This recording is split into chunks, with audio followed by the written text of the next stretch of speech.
నమస్తే మ్యామ్. నమస్తే. Ma'am, schizophrenia హుహు.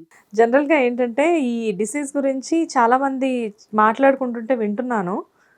యూట్యూబ్స్‌లో ఎక్కువ చూస్తున్నాను, ఇన్‌స్టాస్‌లో వాటిల్లో. బట్ అసలు ఏంటి డిసీజ్ అనేది నాకు తెలీదు. ఈసారి ప్రతిమ గారు వచ్చినప్పుడు డెఫినెట్‌గా అడగాలి అనుకున్నా. సో, అందుకే అడుగుతున్నాను. ఏంటి మ్యామ్ అసలది? ఓకే. ఇదొక type of mental disorder and personality disorder కూడా అని అంటాము. ఓకే. సో, దీంట్లో ఏంటంటే వచ్చేసి టైప్స్ ఉంటాయి. నేను అదేం పెద్ద టెక్నికల్‌గా మీకు వాడను. జనరల్‌గా చెప్తున్నాను స్కిజోఫ్రెనియా అంటే ఎలా ఉంటారని. ఇది ఏంటంటే సమ్ కైండ్ ఆఫ్ ఇన్‌సెక్యూరిటీస్ ఆహ్, లేకపోతే సమ్ కైండ్ ఆఫ్ ట్రామా జనరల్‌గా జరిగినప్పుడు మనిషి అలా వెళ్ళిపోవడం ట్రామాలో అండ్ దెన్ ఇంకొకళ్ళని మన ముందు ఊహించుకోవడం అన్నది జరుగుతూ ఉంటుంది. సో, బ్రెయిన్‌కి సంబంధించింది కాబట్టి సో, దాంట్లో కొంచెం వైరింగ్ అదన్నది ప్రాబ్లమ్ అవుతుంది. ఫర్ ఎగ్జాంపుల్ ఎవరైనా ఫ్యామిలీలో చనిపోయారు, చాలా అటాచ్డ్ ఉన్నారని అనుకోండి. సో, అనుకున్న కొంతమందికి ఏంటంటే అదిగో నా కళ్ళ ముందే ఉన్నాడని అంటారు. చాలా మంది అంటారు. చాలా మంది చెప్తారు అది. మీరు ఊహించుకున్న వాళ్ళు ఏదో మాట్లాడుతున్నారు వెయిట్. నాకు తెలుస్తోంది వాళ్ళు ఏం మాట్లాడుతున్నారు అని. మనము ఇదివరకు కాలంలో ఏమనుకునేవాళ్ళం, అది దానికి దయ్యం పట్టిందనో, లేకపోతే అది ఆత్మలతో మాట్లాడుతుంది, అది ఆత్మలని చూస్తుందనో అని అనుకునేవాళ్ళం. అది యాక్చువల్‌గా ఇప్పుడు దానికి ఒక పేరు ఇచ్చారేంటంటే స్కిజోఫ్రెనియా అని. అంటే ఒక మనిషి ఒకళ్ళ మాటలు వినగలడు, ఒకళ్ళని ఇంకొక ఆకారాన్ని చూడటం అంటే హాలుసినేషన్ అని అంటాం. హాలుసినేషన్‌లో ఒకటి ఓరల్ ఉంటుంది, వినపడటం, ఏదో ఎవరిదో మాటలు వినపడటం, లేదంటే మనిషి రూపంలో కనపడటం అన్నమాట. ఇప్పుడు ఇది స్కిజోఫ్రెనియా అంటే ఇట్ ఈస్ కంప్లీట్‌లీ అంటే ఒక హాలోజినేషనే అనుకోవచ్చా? హాలుసినేషన్ అండ్ ప్లస్ హాలుసినేషన్ కూడా అవుతారు. కొంతమందికి అది విపరీతానికి వెళ్ళిపోతుందన్నమాట. ఓకే. ఎవరినో ఊహించుకొని వాడేదో మర్డర్ చేసేస్తున్నాడు నాలో, అసలు వాడు నా మీద ఎన్నో ప్లాన్‌లేసాడు, లేనిపోని థాట్స్ రావడం ఓకే. వాళ్ళకి. సపోజ్ ఇప్పుడు ఒక ఇద్దరు మనుషులు కూర్చొని ఏదైనా డిస్కస్ చేసుకుంటున్నా గానీ అది కంప్లీట్‌గా మన గురించే అని మన గురించే చెప్పడము, లేకపోతే మన కోసమే చూస్తున్నారా, వాడు నన్నే చూస్తున్నాడు, వాడు ఏదో చేస్తాడు. సో, ఇలాంటి థాట్స్ ఎక్కువ వస్తాయి వాళ్ళకి. ఇన్సెక్యూరిటీ అనడం కాదు, ఆ బ్రెయిన్ అట్లా వాళ్ళకి ఇన్స్ట్రక్షన్స్ ఇస్తూ ఉంటుంది యాక్చువల్‌గా. అదే చెప్తున్నాను కదా, ఇది డిజార్డర్, కంప్లీట్‌గా మెంటల్ డిజార్డర్ అనమాట వాళ్ళకి. సో, ఈ ఆకారం కనిపించడం, మాట్లాడటం, ఇవన్నీ వాళ్ళకి ఏంటంటే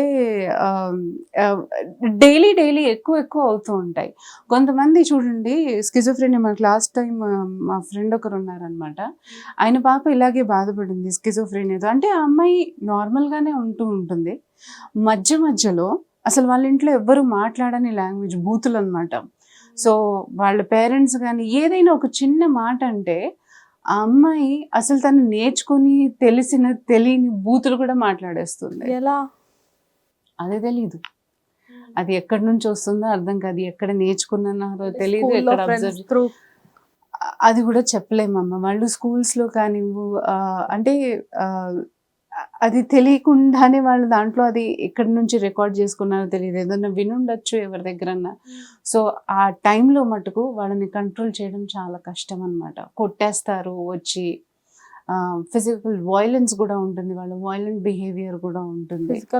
ఫిజికల్ వయలెన్స్ ఉంటుంది. అండ్ ఇంకోటి ఏంటంటే స్కిజాయిడ్‌లో ఇంకోటి ఫియర్ ఫ్యాక్టర్స్ ఉంటాయి. వాళ్ళకి ఏంటంటే ఎవరితో మాట్లాడరు, దూరంగా ఉంటారనమాట. దూరంగా ఉండటం అండ్ కొంచెం ఏదైనా కొంచెం ఇలాంటిది ఏదైనా వస్తే, ఇప్పుడు రీసెంట్గా ఒక కేసు కూడా చూసానమ్మా. లైక్ హాలుసినేషన్ అని చెప్పాను కదా, వర్బల్ నాతో ఎవరో ఫోన్ మాట్లాడుతుంది, వాళ్ళే క్రియేట్ చేసుకుంటున్నారు. అయితే రీసెంట్ ఒక హిందీలో ఒక పిక్చర్ కూడా ఉంది, కార్తిక్ కాలింగ్ కార్తిక్ అని. హాలుసినేషన్స్ అనమాట. అవతల నాకు ఫోన్ చేసి ఏదో ఇన్స్ట్రక్షన్ ఇస్తున్నాను, నేను దాని ప్రకారం సో, అదొక రోగం అది. సో, ఎవరికి రాకూడదు యాక్చువల్గా.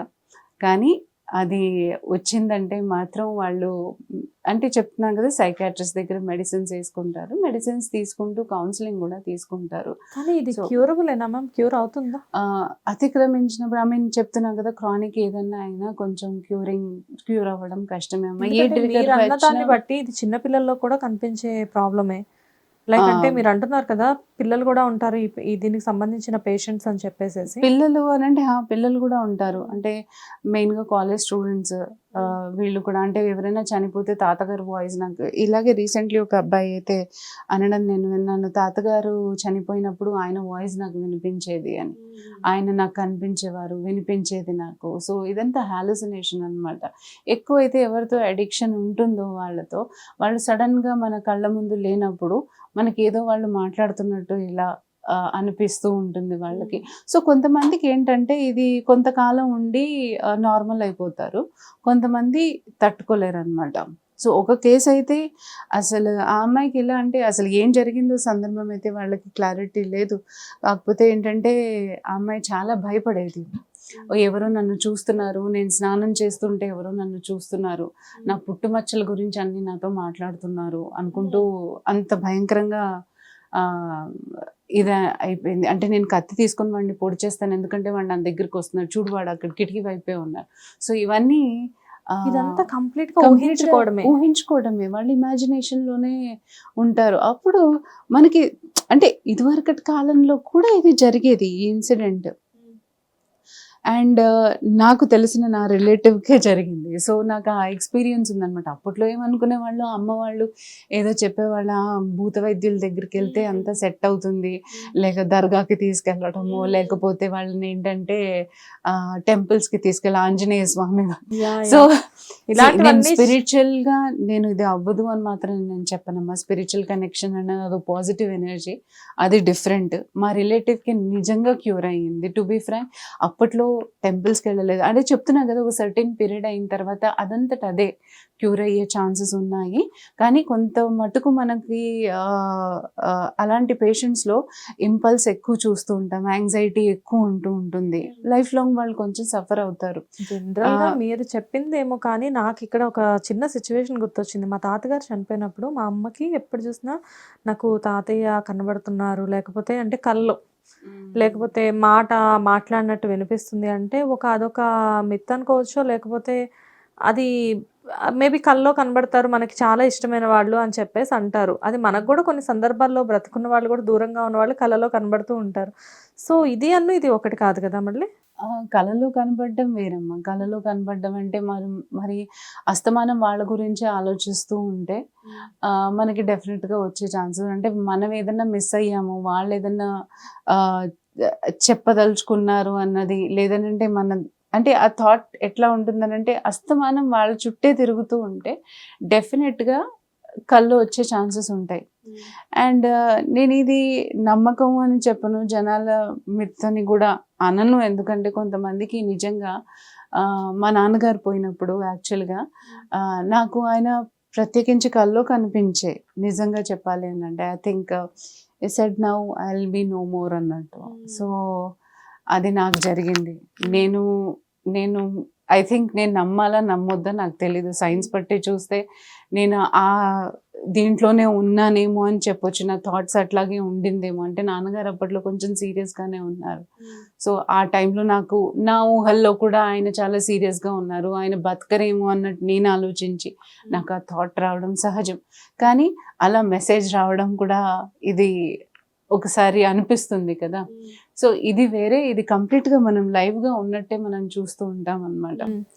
ఆ పేషెంట్స్ని జనరల్గా డీల్ చేసేందుకు సైకాట్రిస్ట్ దగ్గరే పంపిస్తారమ్మా. ఎందుకనంటే అది ఎక్స్ట్రీమ్ కేసెస్, భయం, అంటే మనకి భయపడాల్సిన అవసరం ఉంది. ఏమన్నా ట్రిగర్ అయ్యే మాటలు మాట్లాడామని అంటే మనీ అటాక్ చేసే ఛాన్సెస్ ఉంటాయి. ఓకే, సో డెఫినెట్గా వీళ్ళకి సైక్రాటిస్ట్ అనేది కంపల్సరీ. అంటే దీంతో కోమార్బిడ్ అవుతుందో చెప్పలేము. దీంతో పాటు ఇంకోటి ఏదైనా ఉండడము కానీ, డిప్రెషన్ ఉండడం కానీ, దాంతోపాటు ఇంకేమైనా మ్యానియక్ ఉండడం కానీ, హైపర్ ఉండడం కానీ అయితే మాట ఫిజికల్ అటాక్ మాత్రం డెఫినెట్గా ఇస్తారు వాళ్ళు. అలా. Fine ma'am, thank you so much.